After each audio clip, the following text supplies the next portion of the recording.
Malungkot na araw ng linggo na naman guys dito. Kasi may nangyari ng limbunta dito na sa Marilaki sa Lopan.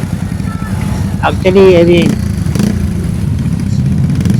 sa Manukan, dyan sa may Palo Alto, tapos dyan sa may DC, meron daw dyan daw yung mayroong mga nangyaring limbunta. Kaya ito guys ang gagawin ko ng araw reaction kung ano itong dito sa Manukan. Kasi grabe nagkaroon ng head-on. Ito yung Isuzu Altera na sakyan na 4-wheels at saka yung Murusi na Sigma 250 na motor overshoot. Ito guys, panoorin nyo lang yun kasi pinahiram din lang sa itong video, bali magre-react lang ako. Nakakatakot na mangyari sa lahat, dahil na kawawa dito talaga yung nadadamay, yung mga nakakamote, medyo parang inaasahan nila sa mga sarili nila sila gumagawa ito kaya lang yung mga nadadamay ang kawawa, yung mga hindi nakakalain. Ito kasi ito ayan, puro video. ito kasi yung head on nila. Wasak guys tong kulay itim na Wasak 4-wheels, wasak yung gawing kaliwa sa unahan. Tapos ito yung Rusi Sigma na 250, tumilapon daw guys yung yung rider. Sobrang lakas ng banggaan.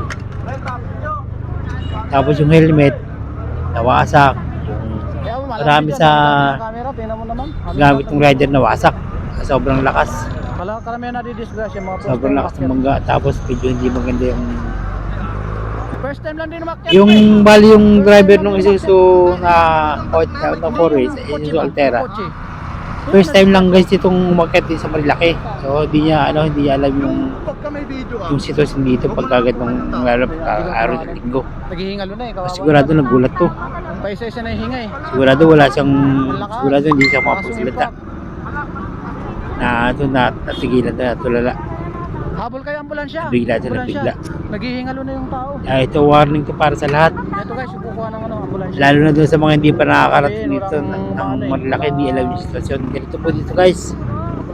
Kailangan ingat. Tingin kalot kanan, sa malayo, sa takot pakinggan yung mga tunog, lalo sa mga motor, kung yung mabibis mo takbo. Malayo pa lang, kasi natin kagagyan eh. Malayo pa lang, bumili tayo sa kanan.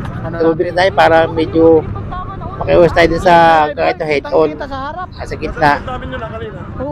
Kasi sa akin tatlong beses ako muntik na rin mag-guide dito sa mga pagkamakit ako.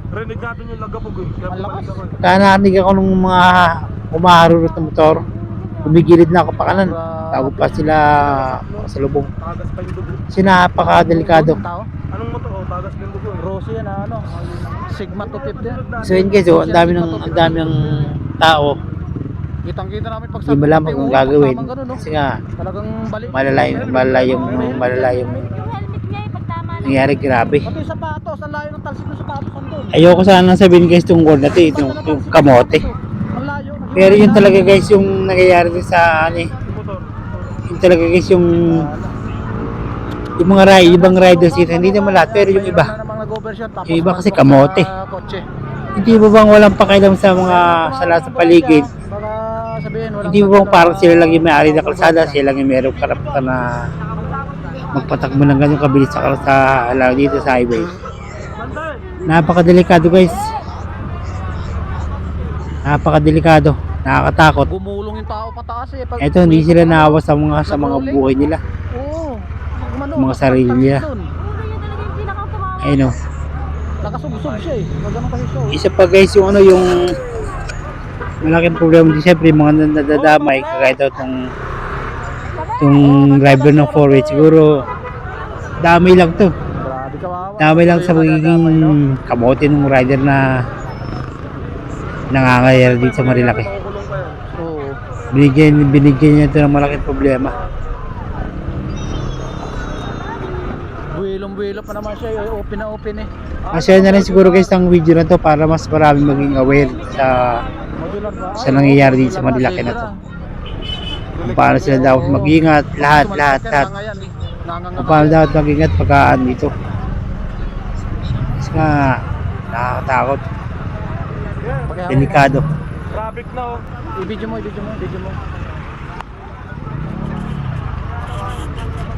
Wala na. Finish na. Ayan. Lalo na naman maghihigpit ngayon sa Manukan. Video mo na maayos. Lalong higpit na naman ngayon sa Manukan dahil sa na to, aksidente na to.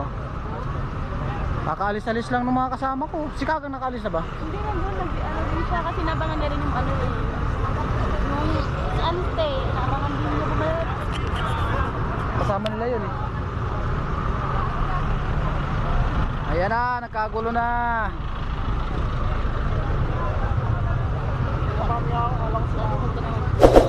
Nakasunod sa inyo yun eh.